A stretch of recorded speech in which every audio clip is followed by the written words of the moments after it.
сәл қаттырақ сөйлеу керек. Сәлем достар, біздің әдеттегідей түркше тұрақты тіркес қайтарамыз. Дайынсың ба? Иә, дайын. O zaman sinek avlamak. Синек деген не еді осы? Мен ұмытып қалдым қазір, синек. О синекті бәрі жек көреді. Бірінші сөздің өзін тауып алайыншы, не екен? Авламак, аулау, синек. Тоқта, синек деген білеміз. Шыбын ба? Иә. Шыбын. Енді сол шыбынды аулау қандай мағына береді?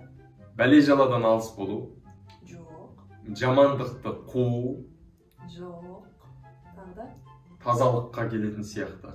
Бұрын мамамыз бір шыбын үйге кіріп кетсе, соны қуалап жүріп шыбын ұрғышпен ұрып өлтіріп тастайтын. Бізге де соны үйретіп тастаған. Сол сияқты мен ойлап отырмын да, ол да бір тазалықтың белгісі деген сияқты. Үйді таза ұстаңдар деген деп үлкен сөз әңгіме қылмай, жаңа шыбын аулау деп айта салады. Бірақ бұл жерде мағынасы там теріс. Солай ма? Етті уақытылы жайдың ба дегенге келмейді. Ал шыбынды аулау оңай ма? Оңай іс па? Оңай емес. Шыбынды аулау деген келмейді, бірақ біз тура аудармасын айтайық. Шыбынды ұстап алу оңай емес, оған арнайы жаңа шыбын ұрғыш керек. Ал енді бұлай ұстай алмайсың ғой. Бір қиын нәрселерді айтатын болып тұр ғой, әлде шыбынды оңай өлтіре аламыз ғой? Қаяқтан оңай, ана бүйтіп бар, бүйтіп атқанда жайлап ұшып бара жатады. Енді бүйтіп ұрып болсын өлтіре аламыз ғой, тіпті топ шыбын өзін бүйтіп ұстап алып. Сонда шыбын ұстау оңай деп тұрсың ғой, Демек, оңай бір істерге айтылатын сөз ғой, Иә, адамның қасиетін білдіреді. Шыбын ұстағандай оңай алданып қаласың, аңқау оған келмейді. Немесе шыбын жанды дегенге келмейді.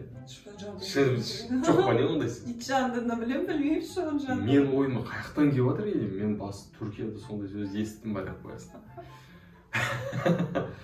Қиын емес қой шыбын өлтіру. Жарайды, оңай болсын. Аң аулау сияқты емес қой? Маған қиын. Келмеймін. Бірақ бұл жақсы қасиетті білдірмейді. Айтып жатады ғой, осы қасиетің сенің жаман деп ше. Жаман әдет әдетке жатпайды. Ол қасиет туа бітеді, немесе адамның бойы соған үйренеді. Мен ойыма ештеңе келіп тұрған жоқ. Мысалы сен диванда жатсың делік, Аха. Бірақ жатып алып сен шыбын өлтіріп жатсың, қасыңа қонған шыбынды.